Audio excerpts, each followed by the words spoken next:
A new study says that 1 out of every 10 people lie to their doctors about smoking. And of course, that made us wonder, what else are you lying to us about? Do I lie to my doctor? Of course I do. Yeah, once in a while, I do. Yeah, I mean, I guess everybody does. Why would you ever lie to your doctor? My doctor asked me how many alcoholic beverages I have in a week. Or smoking one too many hookah, I just don't want to hear the lecture from my doctor. because I'm afraid to tell the truth. I'm deathly afraid of needles. I will lie to my doctor to make sure I don't have to get a needle in my arm.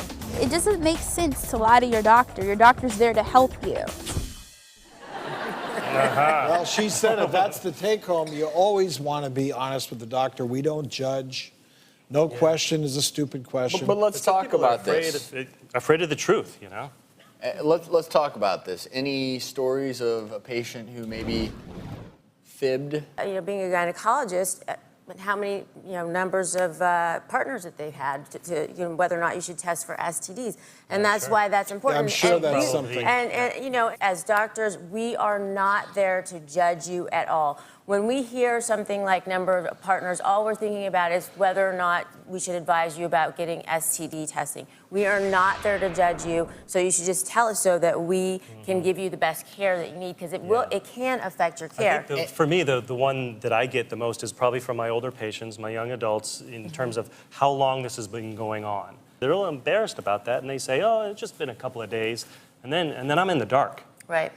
In my case, in plastic surgery, do a lot of revisional work. I ask people, well, have you had previous surgery on your nose, your face, whatever? Oh, no, this is the first time. And I look at them, and there's a scar in front of their ear, and I'm like, well, how'd you get that scar? And, oh, well, maybe that was like a mini lift or something. It's Wow, so they're denying having a facelift, but they have the and scar that's right there. And that's a big problem when you go into surgery not knowing that somebody's been there before, the anatomy's been changed. It makes it a different operation. So always want to be honest, we don't judge. There's one instance where it is a real problem, and that's when adolescents come in, especially if they're just starting to be sexually active, and they have to come in with their parent, and their consultation with you is confidential, and they may want to tell you about the fact that they've had sex, but they don't want their parents to know. And that's a very big issue. Oh, yeah. That's why I usually, for those appointments, at least have a few minutes where the parents leave the room. Yes. And I say, okay, just between you and me, is there anything you want to say?